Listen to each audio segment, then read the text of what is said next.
नमस्कार, अंचल में आप सभी दर्शकों का स्वागत है। मैं हूं आपके साथ अपूर्वा सिंह। बुलेटिन की शुरुआत कर लेंगे, खबरों का रुख करेंगे। इधर पूर्व मुख्यमंत्री और राज्यसभा सांसद दिग्विजय सिंह के आरएसएस की तारीफ वाले बयान पर नेताओं की प्रतिक्रियाएं अब आने लगी है। कांग्रेस के वरिष्ठ नेता दिग्विजय सिंह के आरएसएस की सराहना पर मंत्री दिलीप जायसवाल ने धन्यवाद दिया है। उन्होंने कहा है कि भाजपा में आम कार्यकर्ताओं को जिम्मेदारी मिलती है। मजदूर से लेकर चाय बेचने वाला व्यक्ति प्रधानमंत्री से लेकर मुख्यमंत्री तक बन सकता है, क्योंकि भाजपा में कार्यकर्ताओं की क्षमता देखकर काम दिया जाता है। मंत्री जायसवाल ने कहा है कि भाजपा के कार्यकारी अध्यक्ष बनाए गए नितिन नवीन के बारे में किसी ने सोचा नहीं था, लेकिन उनको बड़ी जिम्मेदारी मिली है।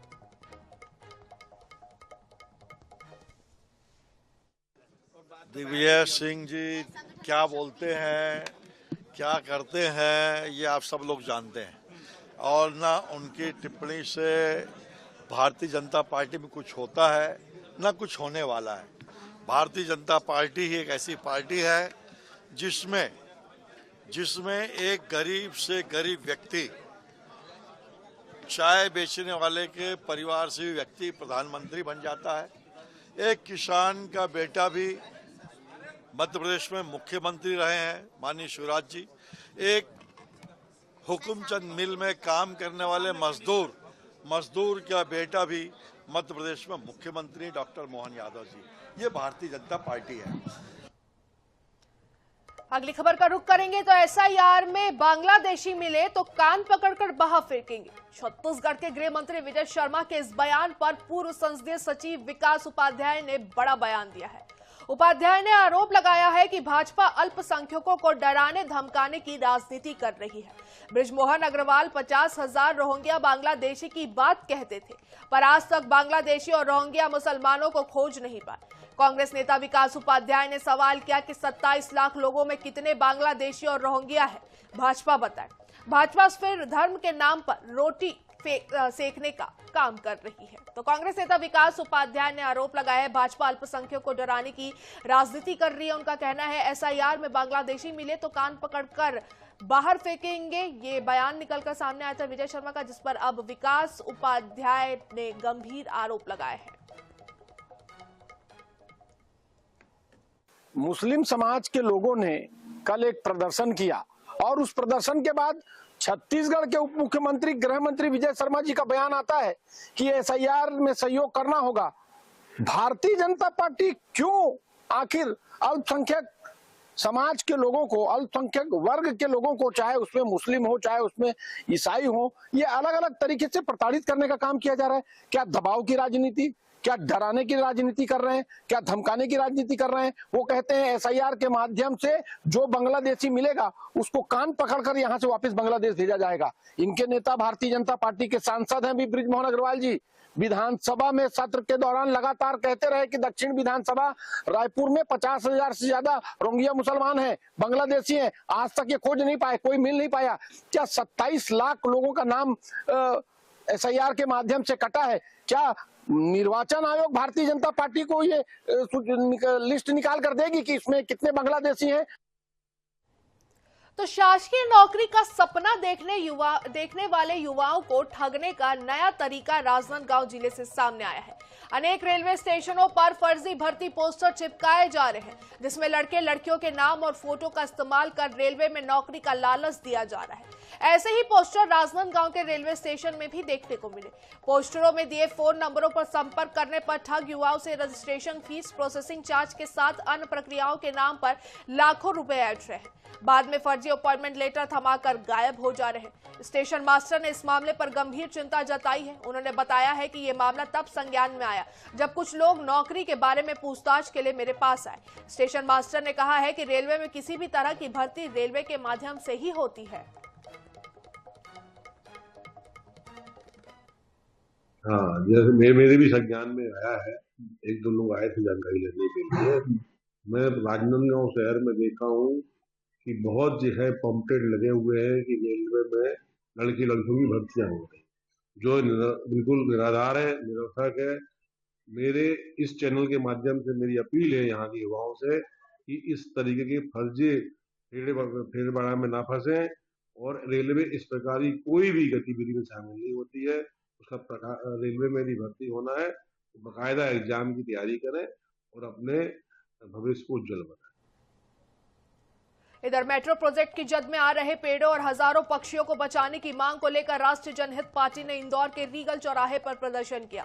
3 डीसीपी ऑफिस के बिल्डिंग यानी कि रानी सराय परिसर में चिपको आंदोलन की तरह लोगों ने पेड़ से चिपक कर पेड़ बचाने की मांग की। बता दें कि इंदौर के व्यस्ततम रीगल चौराहे पर स्थित रानी सराय का ऐतिहासिक बगीचा वर्षों से शहर की हरियाली और लाखों पक्षियों का सुरक्षित आश्रय रहा है, जो अब खतरे में है। अंडरग्राउंड मेट्रो स्टेशन निर्माण के लिए यहां मौजूद दशकों पुराने पेड़ों को काटा जाएगा। जहां शाम ढलते ही पेड़ों पर हजारों पक्षियों का बसेरा होता है, वहां पक्षियों के कलरव की पहचान अब मशीनों की आवाज में दबने वाली। प्रदर्शनकारियों ने कहा है कि विशेषज्ञ चेतावनी दे रहे हैं कि बड़ी संख्या में पेड़ कटने से तापमान, वायु प्रदूषण बढ़ेगा। जनहित पार्टी ने कहा कि विकास के नाम पर वैकल्पिक योजनाओं पर विचार नहीं किया गया, जबकि पेड़ों के बचाने का विकल्प है। जनहित पार्टी तो पर्यावरण के लिए प्रतिबद्ध पार्टी। हमारा नारा है पेड़, पहाड़, नदी, इंसान, इन्हें बचाकर करें विकास। आज विकास का पर्याय बन गया है पेड़ काटो। कुछ भी करना हो पेड़ काट देते हैं आप। जनहित पार्टी इसको बिल्कुल भी इसका विरोध करती है। और यहाँ पर रानी सराय में जो मेट्रो स्टेशन के लिए हरा भरा जो जंगल है, शहर का हृदय स्थल है ये। और यहाँ कितने लोगों के लिए, चाहे पुलिस वाले हों, चाहे पत्रकार हों, कॉफी हाउस है, सबके लिए अच्छी खुशनुमा जगह है। हजारों परिंदे आते हैं, क्यों इस जंगल को उजाड़ा जा रहा है?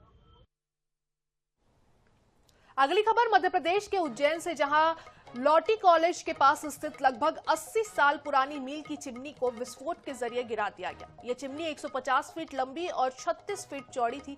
पुरानी और जर्जर होने के कारण यह आसपास के लोगों के लिए खतरा बन सकती थी। नगर निगम ने इसे सुरक्षित तरीके से हटाने का फैसला किया है। तो लोगों के लिए ये चिमनी जो है वो खतरा बनती जा रही थी। सुरक्षित तरीके से तो इसे हटाने का फैसला लिया गया है।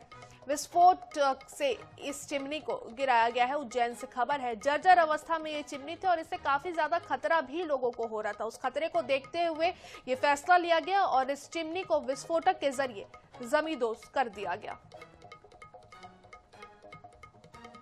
और इसी बीच बिलासपुर से खबर सामने आते हुए, जहां कर्मचारी अधिकारी फेडरेशन की हड़ताल 29 से 31 दिसंबर तक करेंगे हड़ताल। 4,50,000 कर्मचारी करेंगे हड़ताल। लंबित मांगों को लेकर यह प्रदर्शन होने वाला है। तो 29 से 31 दिसंबर तक यह हड़ताल चलेगा। 4,50,000 कर्मचारी ये हड़ताल एक साथ करने वाले हैं। लंबित मांगों को लेकर ये हड़ताल होना है। तो ये प्रदर्शन लंबित मांगों को लेकर होगा। बिलासपुर से खबर है, जहां कर्मचारी अधिकारी फेडरेशन की ये हड़ताल होने वाली है। 29 से 31 दिसंबर तक ये कर्मचारी हड़ताल करेंगे। 4,50,000 कर्मचारी एक साथ, आपको बता दें कि हड़ताल करने वाले हैं। अपनी लंबित मांगों को लेकर ये प्रदर्शन देखने को मिलेगा। तो कर्मचारी अधिकारी फेडरेशन की 3 दिवसीय हड़ताल है 29, 30 और 31 दिसंबर।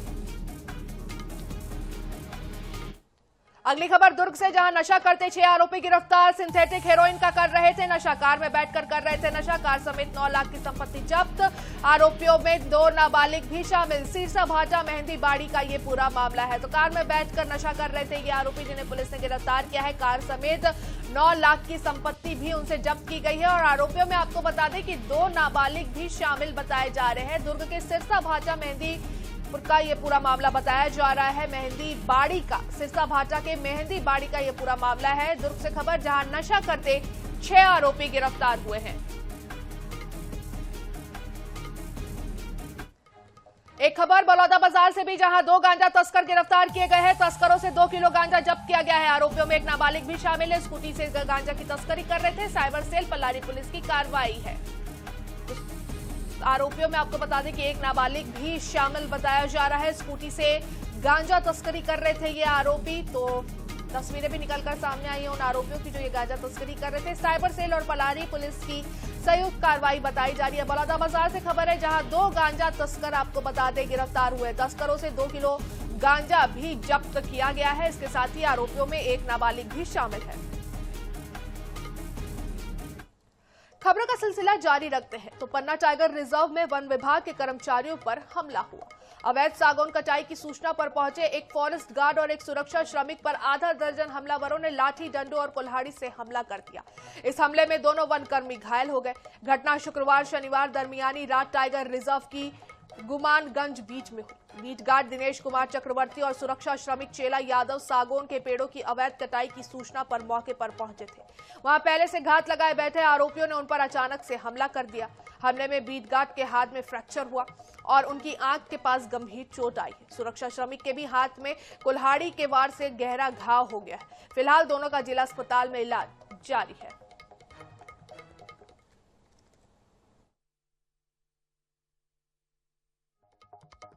चौकीदार है वन विभाग में, पेड़ काट दिए थे उन्हीं लोगों ने, पेड़ लेने गए थे। हाँ।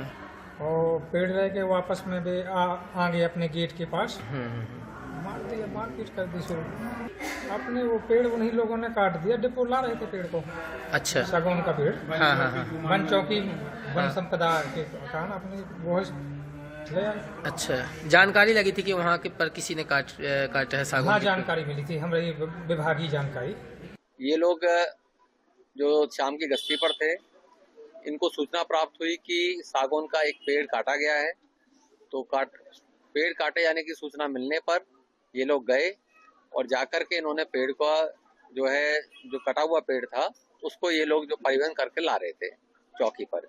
इसी बीच में 4 अपराधी आए और अपराधियों ने इनके ऊपर कुल्हाड़ी और लकड़ी से घातक हमला किया। बुलेटिन में बात अब मध्य प्रदेश की मुरैना की करेंगे, जहां की कोतवाली थाना क्षेत्र के 12 फुटा रूट पर फिल्मी अंदाज में 2 पक्षों के बीच विवाद हो गया। विवाद इतना बढ़ा कि दोनों पक्षों के बीच ताबड़तोड़ गोलियां चल गई। विवाद सिगरेट लाने को लेकर शुरू हुआ। फरियादी पक्ष का कहना है कि सामने वाले युवक ने सिगरेट लाने के लिए कहा था, लेकिन हमारे युवक ने मना कर दिया। इसके बाद गाली गलौज हुई और करीब आधा दर्जन हथियारबंद बदमाशों ने ताबड़तोड़ गोलियां चलाना शुरू कर दिया। घटना का वीडियो सोशल मीडिया पर वायरल है। फिलहाल पुलिस मामले की जांच में जुटी है। तो फिल्मी अंदाज में गोलियां चली है सरेआम दिन दहाड़े मुरैना में। आधा दर्जन हथियारबंद लोगों ने फायरिंग की। हालांकि ये कोई पहला मामला नहीं है मुरैना से अक्सर ऐसे फायरिंग के मामले निकलकर सामने आती रहती है, लेकिन प्रशासन जो है इन इस तरीके की वारदातों पर अंकुश लगाने में पूरी तरीके से नाकाम नजर आता है। इंदौर के लसूड़िया थाना क्षेत्र स्थित द हब फूड स्ट्रीट में क्रिसमस की शाम निजी कंपनी के कार्यक्रम को क्रिसमस का आयोजन बताकर तोड़फोड़ करने की घटना के बाद पुलिस ने अज्ञात लोगों के खिलाफ एफआईआर दर्ज कर ली है। दरअसल इंदौर के पौष इलाके में स्थित द हब फूड स्ट्रीट में क्रिसमस के जश्न के दौरान उस समय अफरा तफरी मच गई जब हॉस्पिटैलिटी नेटवर्क इंडिया कंपनी के एक आधिकारिक लॉन्चिंग इवेंट में कुछ असामाजिक तत्वों ने धावा बोल दिया। कंपनी के पदाधिकारियों की शिकायत पर पुलिस जांच कर रही है। बता दें कि क्रिसमस की सजावट और कार्यक्रम के विरोध में स्टेज पर तोड़फोड़ करते हुए आयोजकों के साथ गाली गलौज की गई थी। सीसीटीवी फुटेज की मदद से आरोपियों की पहचान की जा रही है।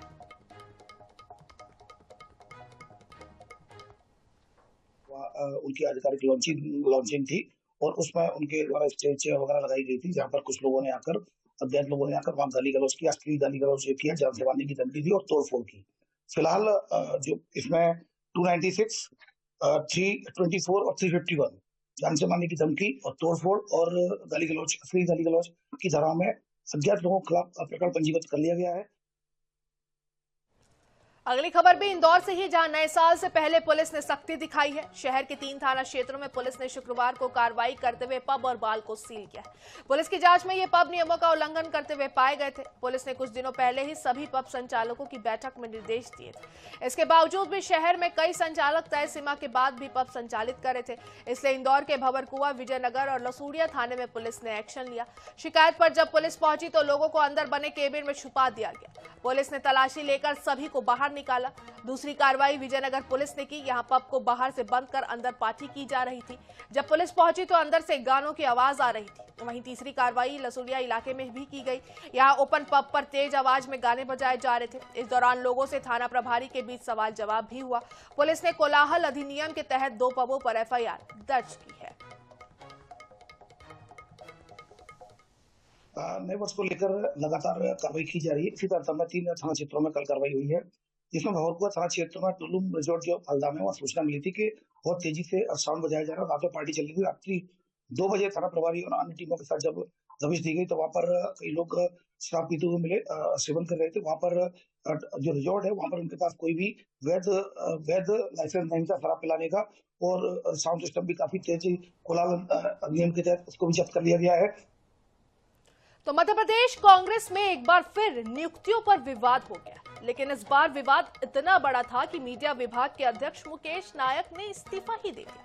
हालांकि प्रदेश अध्यक्ष जीतू पटवारी ने इस्तीफे को नामंजूर कर डैमेज कंट्रोल की कोशिश की है, लेकिन इस पूरे मामले ने एक बार फिर कांग्रेस के अंदर खाने में चल रही कलह को सतह पर ला दिया है और इधर भाजपा को तंज कसने का मौका भी मिल गया है। देखिए, मध्य प्रदेश की सत्ता में वापसी के लिए संघर्ष कर रही कांग्रेस के नेता आपस में ही उलझ रहे हैं। कांग्रेस मीडिया विभाग में टैलेंट हंट के लिए जारी हुई लिस्ट पर मीडिया विभाग के अध्यक्ष मुकेश नायक और मीडिया डिपार्टमेंट के इंचार्ज अभय तिवारी के बीच इतना विवाद बढ़ा कि मीडिया डिपार्टमेंट के अध्यक्ष मुकेश नायक ने पद से ही इस्तीफा दे दिया। नायक ने इस्तीफे में लिखा, नए लोगों के लिए जगह खाली करना चाहिए। 2 वर्ष एक बेहद मेहनती, ईमानदार, सक्षम अध्यक्ष के साथ काम करने का अनुभव अच्छा रहा। मेरी अनन्य शुभकामनाएं। इस तरह की कोई गलतफहमियां होती हैं तो माननीय जीतू पटवारी जी ने उसका पटाक्षेप कर दिया है। मैं समझता हूँ कि इसमें कोई ऐसी कोई खास बात नहीं है और उन्होंने उनका जो इस्तीफा था उसको जीतू पटवारी जी ने जो है वो अमान्य कर दिया है। दरअसल 9 दिसंबर को कांग्रेस के संगठन प्रभारी संजय कामले ने प्रदेश प्रवक्ताओं के चयन के लिए टैलेंट हंट कार्यक्रम के लिए 11 सदस्यीय कमेटी गठित की थी। इस लिस्ट में मीडिया विभाग के अध्यक्ष मुकेश नायक का नाम ही नहीं था। मीडिया विभाग के प्रभारी अभय तिवारी इस लिस्ट में अध्यक्ष बनाए गए थे। इसके बाद 23 दिसंबर मीडिया विभाग के अध्यक्ष मुकेश नायक ने जारी की। इसमें अभय तिवारी को संयोजक और विधायक आरिफ मसूद को सह संयोजक बनाया था।